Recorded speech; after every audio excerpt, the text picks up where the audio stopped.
All right, quick caveat before we begin.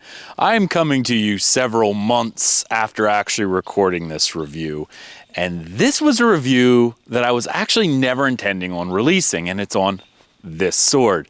This is the Azure Forge C01 sword. I put out a statement on my channel that, after talking to them and confronting Azure Forge about this sword and the fact that this was indeed a 100% ripoff of the Albion Kingmaker, I felt that, hey, I'm not going to release this because, one, Azure Forge took it off the market, and then there's no point in reviewing the sword if they were not going to do or try to sell the sword in the first place. Second of all, I didn't really want to encourage more copycatting as a whole, because we don't think that's good for the environment and the marketplace that's currently out there. We want to respect the intellectual effort. I'm not going to say intellectual property, I'll say intellectual effort of some of our fellow sword makers. Now, I am going to caveat this where I do not believe, and this is my stance, my personal stance, that if a crossguard, pommel, or blade shape existed in history, then any combination of those swords can be made by anyone, and it's not really intellectual property theft. Some people may disagree with me, and that's fine, but the fact of the matter is, even the people who got to it first are copying stuff that existed in the past. So if you see, this type of crossguard with this type of pommel, or a different type of pommel, like maybe even a scent stopper pommel, you can do it.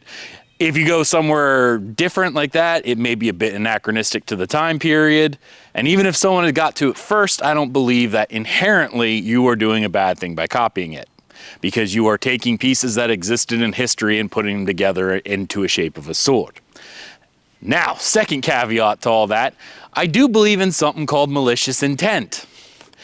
If you indeed look at a sword and copy it after you know someone else has already done it with the intent of selling, then yes, there is malicious intent. And malicious intent is a problem. I don't believe Azure Forge had malicious intent. They were very upfront when I confronted them about it, and therefore, this is what we have. However, they have released new video and screenshots of their redone CO1 King Henry V arming sword.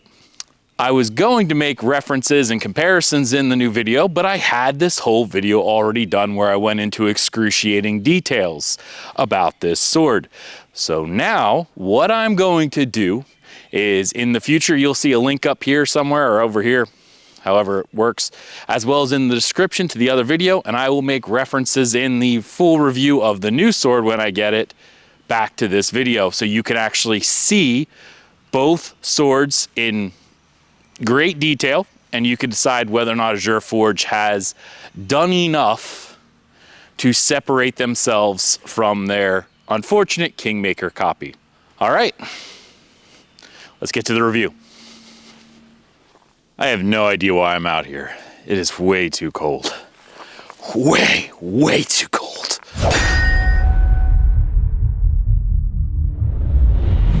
Welcome back to another review. Today, I got my first arming sword, and it's this one right here. So this is actually a new prototype sword from a forge called Azure Forge.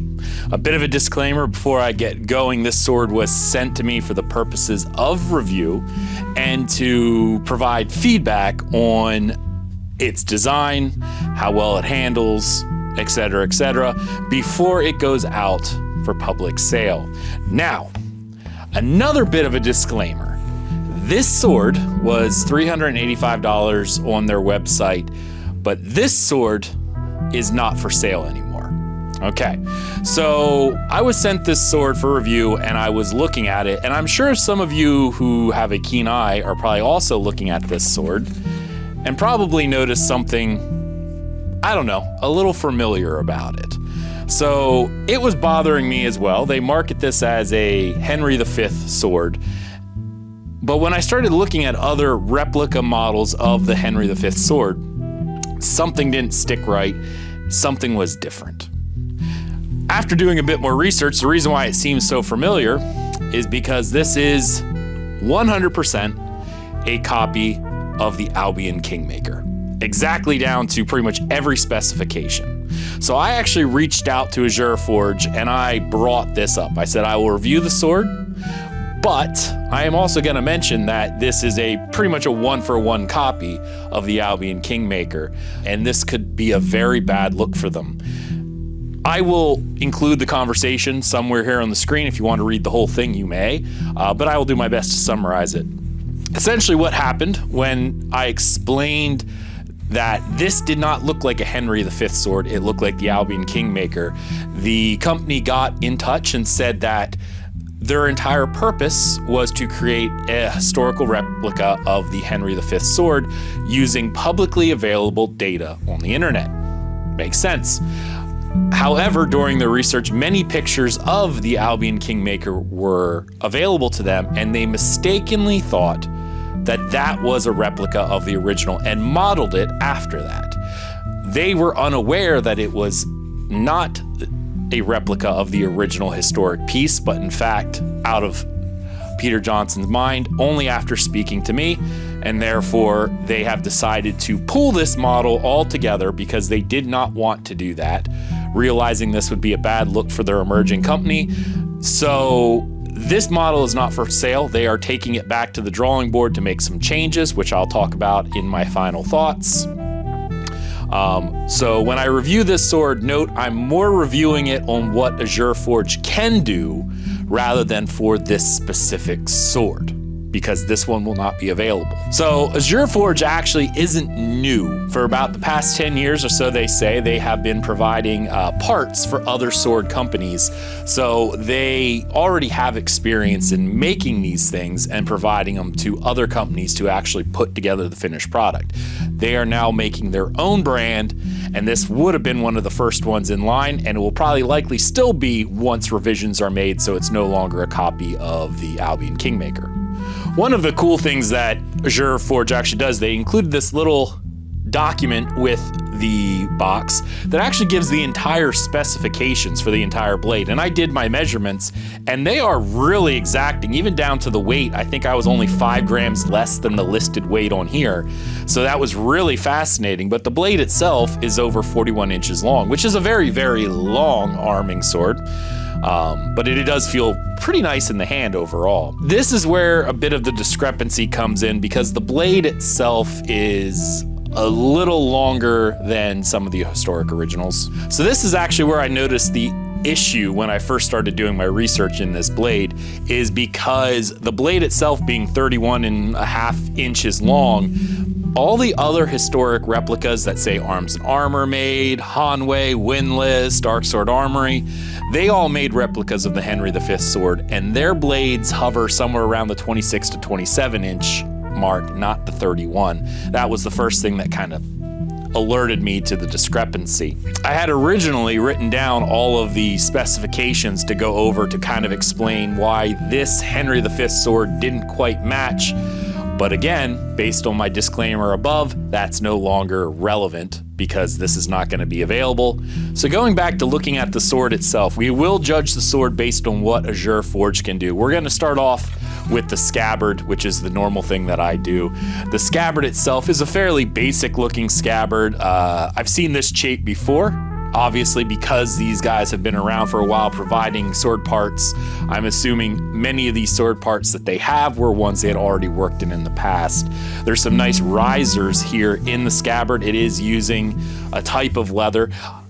And I say a type of leather. They say cowhide leather in some of their documentary videos, etc. But I have a feeling it's probably a bit on the lower end, which most budget swords would be. Again, this sword is only $385, so it makes sense. One thing I did note, and I've seen this, I believe, on Romance of Men as well. So while the outside of the scabbard itself is coated in this leather, the inside, they stitch the outside leather to what looks like a type of rubber or silicone type inner layer. I've seen other sword companies do this. But it is a little different and a little obviously anachronistic. That wouldn't have been a thing historically. But for a budget sword, that's fine. You can obviously tell that the scabbard itself is indeed a wood core scabbard, which is really nice. It is a nice scabbard overall. It's solid in its construction. The stitching on the back is actually quite nice. Very, very uniform, very, very tight. It's a nice scabbard for what it is. Next up, we'll start here at the top of the sword with the pommel itself. I believe this is a Type J pommel, according to Oakshot. It is peened. It does have a peen block. One of the issues that I have with it, however, and it's not really an issue, it's something I see with Chinese sword makers, is there is epoxy around the top of the peen block here. Almost like they added epoxy when they put the peen block in and then peened it to create, like, I don't know, extra security. It's a bit of redundancy that's probably not needed. It doesn't hurt, but it does look a little messy up here. It's not the end of the world. You can clean it up yourself. It's just something I wanted to note. Otherwise, the actual pommel itself is very nicely shaped. When you look at it from the side, however, there's not a lot of dimension, unlike the Albion Kingmaker, which does have a bit more depth to it and a little bit more tapering as you go up towards the top. But this one's all just a circular round disc pommel with a peen block, but it is well executed. It does have a nice recess in here where you could put pommel markers or coins, which was a very common thing to do at the time. It is nice. All these fittings are stainless steel as well, so you don't have to worry so much about rusting on the handles like you would with maybe a mild steel. One of the things that impressed me with this sword is the grip. Okay, so this is actually a solid wood grip, not 3D printed. They did wood grip, not 3D printed. That's a big one first and foremost. You'll see there's multiple risers. There's 2 risers on here, and they did attempt to what looks like fold the leather over. The leather is cord wrapped, or at least appears to have that cord wrap texture. But this is what really impressed me. They are doing what a lot of other higher end makers are doing. You'll notice there's no stitching. They actually, right here, they cut the leather and put it together like the way Albion does. It's not as clean. You could actually see up here at the top, it is starting to come apart a little bit. It is a little bit rough right here at the one center of the seam where the leather wasn't cleaned up quite as well. But those are things that you could probably get rid of. And for $385, I was amazed that they tried even to do this, because most don't. They just do with the side stitching and that's where they leave it. These guys actually tried to overlap the leather and make it so it was essentially a seamless setup. That's something really cool that Azure Forge has done that I've not seen other Chinese producers do, especially at this price range. Hey, that's pretty good. As I mentioned, there are a few bits up here where, like I said, that probably look like they may come apart in time. If you needed to fix it yourself, you could get some super glue and put over there, or if you're really, really high end, you could actually get leather glue and do it the correct way and still probably save yourself quite a bit of money. It is a very, very interesting thing that they've done with this grip.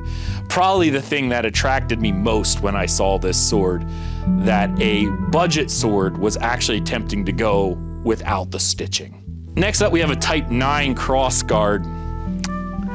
This is very iconic for the Henry V sword, but it was also used quite a bit in other arming swords of the time period, specifically that, late 15th or early 15th, late 14th century time period.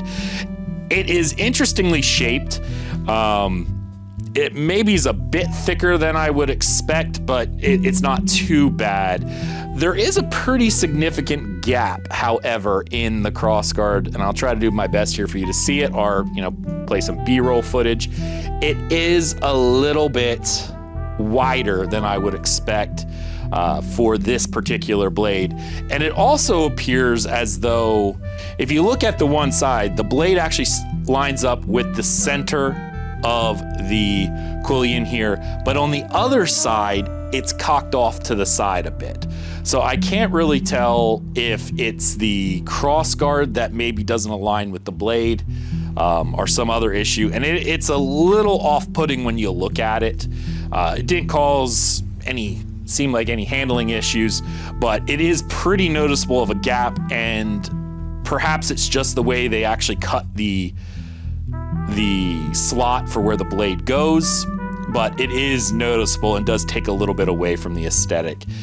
This is also one of the areas that caught my attention with this sword and why it seems so familiar. These notches on it are exactly the same design that Peter Johnson put on his sword. In this particular one, one side is obviously cleaner than the other, so there is a little bit of discrepancy with the work on each side. One side is definitely cleaner.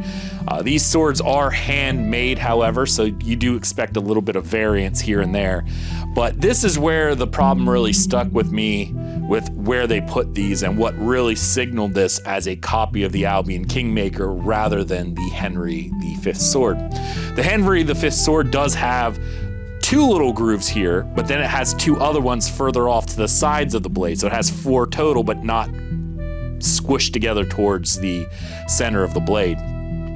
So that's something that I would obviously recommend for Azure Forge, either to just leave the cross guard in the future revision either 100% clean, so that it's just a very standard Type IX cross guard, or come up with a different type of decorative grooves to either match the original, which would be two in the center and then two kind of off to the side on either side of the blade, or come up with something unique for yourself. That's up to you.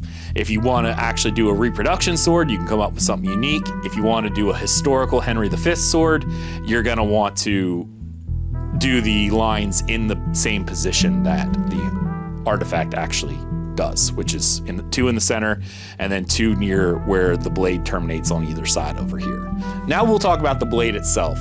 Again, this is also another discrepancy between the Henry V sword and this one, with the Henry V sword, the historical artifact being somewhere around 26 to 27 inches, somewhere in there.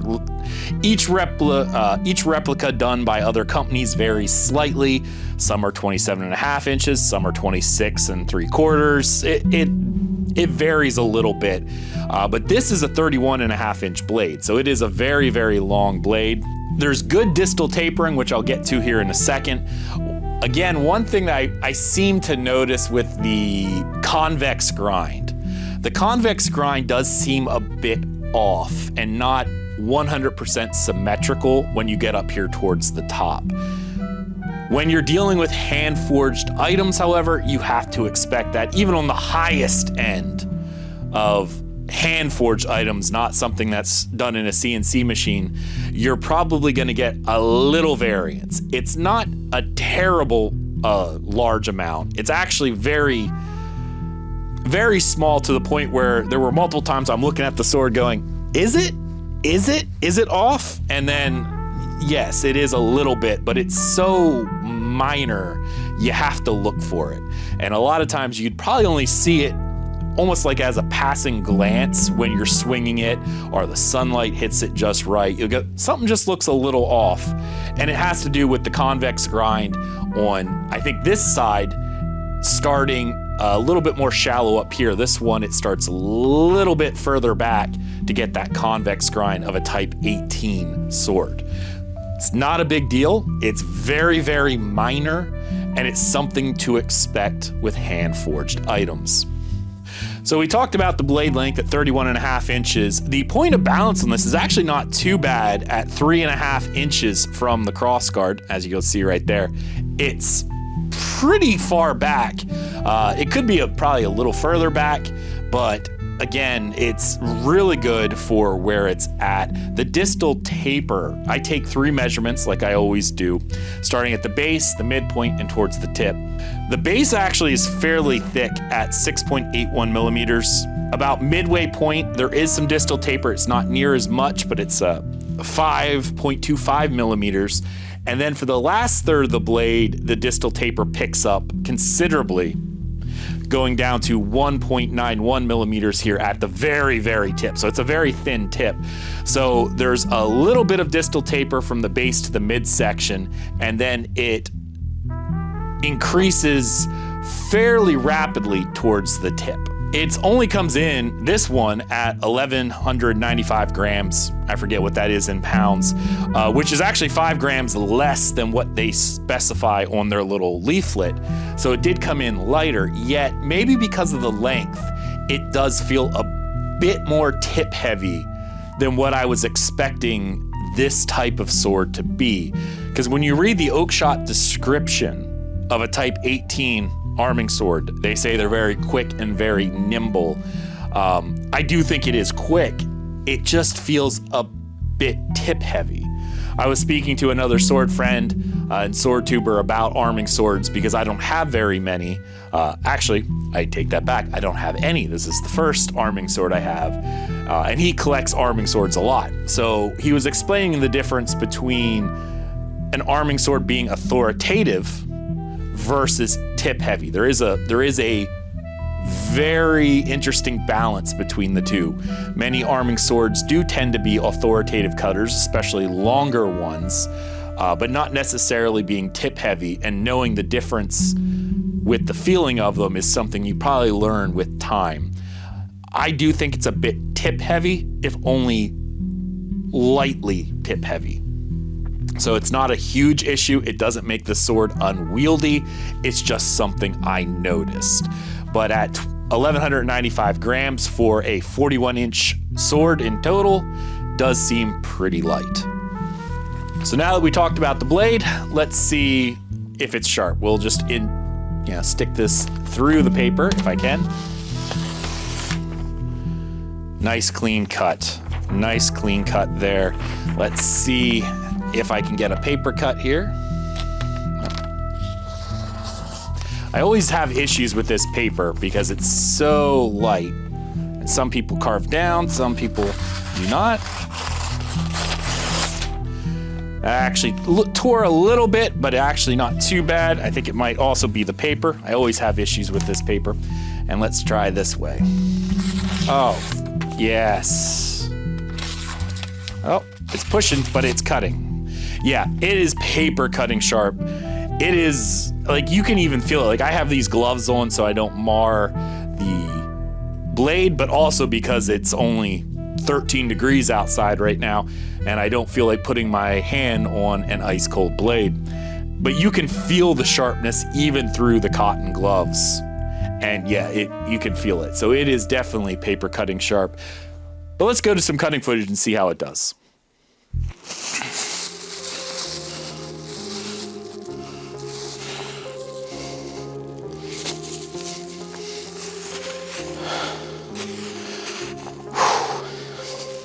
All right, I've chosen another cold day to do this. It is 10 degrees Fahrenheit, which is like, I don't know, negative 12, I think, Celsius. I don't know, it's freezing. I got a tatami. We're gonna do some cuts really quick with this, and we're gonna see what it does. Hopefully before either I or the mat freezes.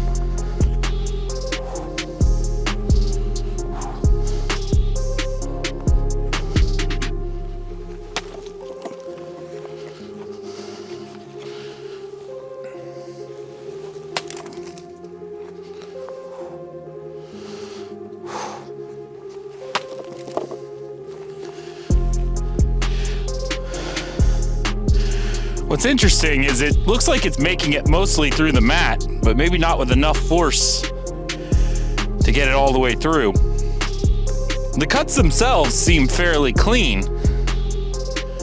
Like they're fairly clean up until right here where I'm just not seeming to get enough force to make it through. And I don't know if that's me, am I inexperienced, or the sharpness of this sword.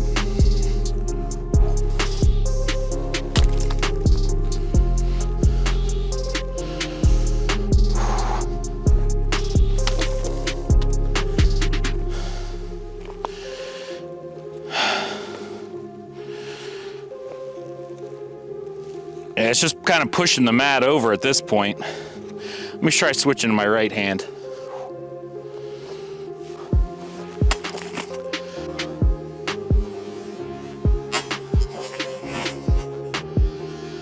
Oh, that was better. That was really clean. So in reality, I'm thinking the issue is not with the sharpness of the sword, because that is crazy clean. Look at that. That is nuts. But rather maybe with the technique I was using. But the sword itself is definitely sharp enough to cut through this like it was nothing. You can see that right here. All right, let's move on to a different type of target.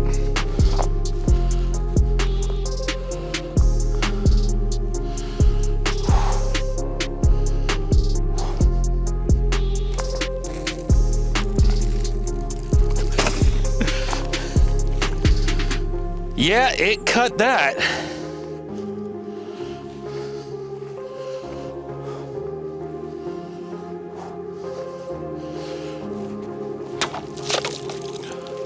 Woo. That was a really clean cut. Dang.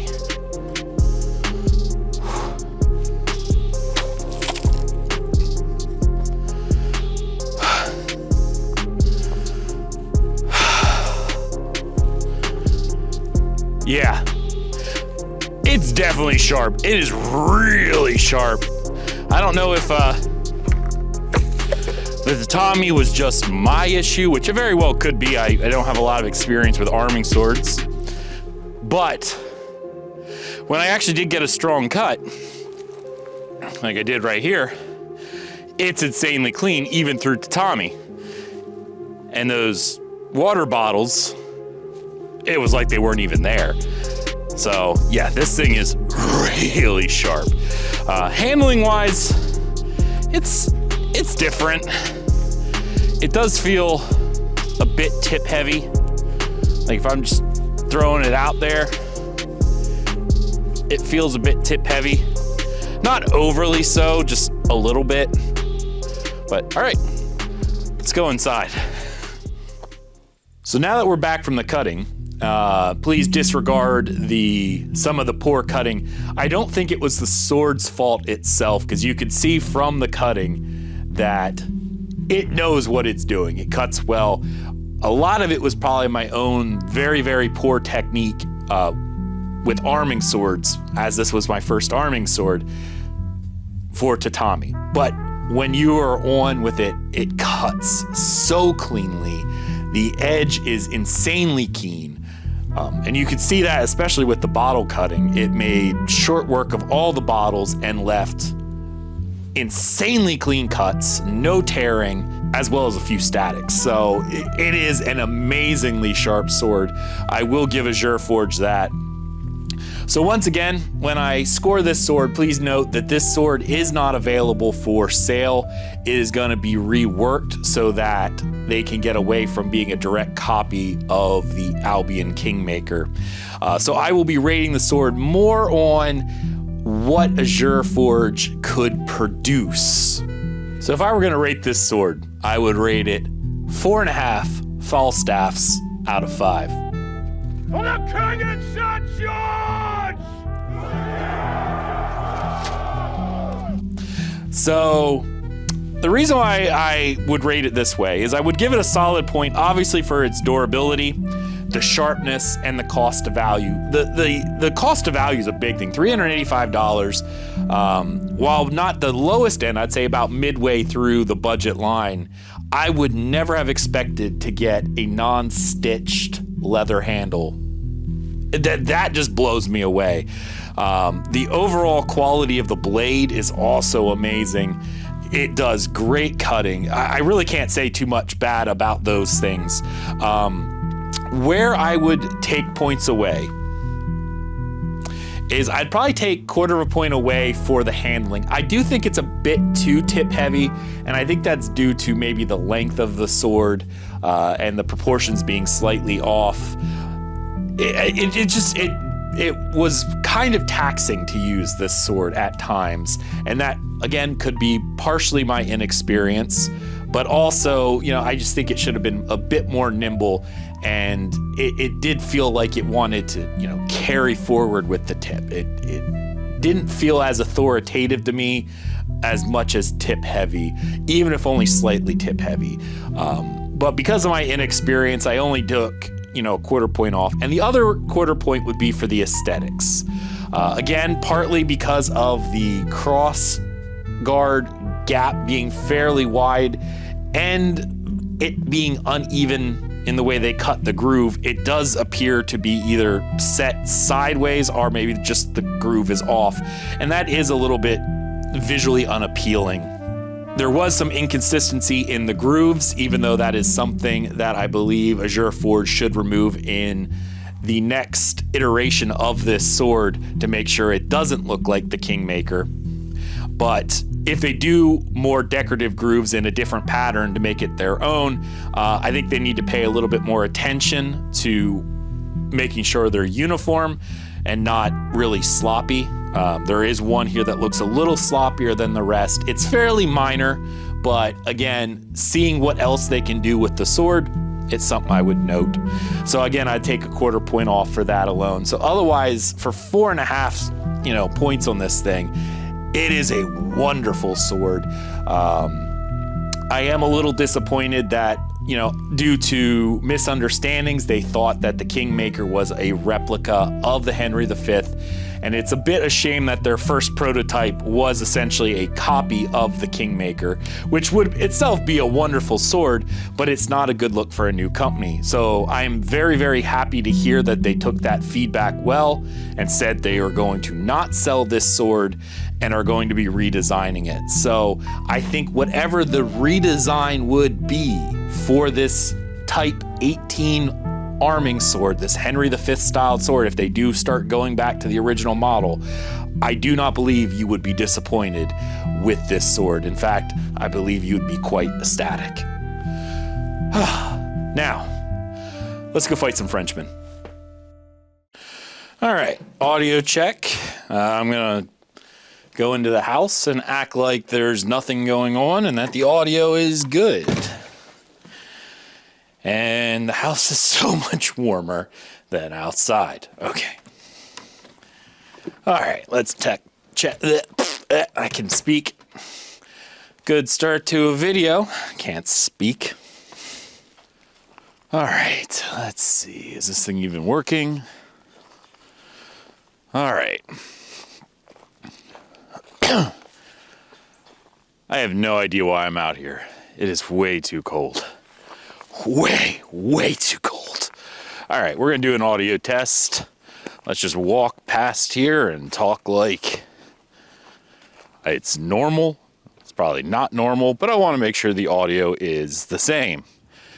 I'm pretty far from the camera, so my audio should be identical. All right.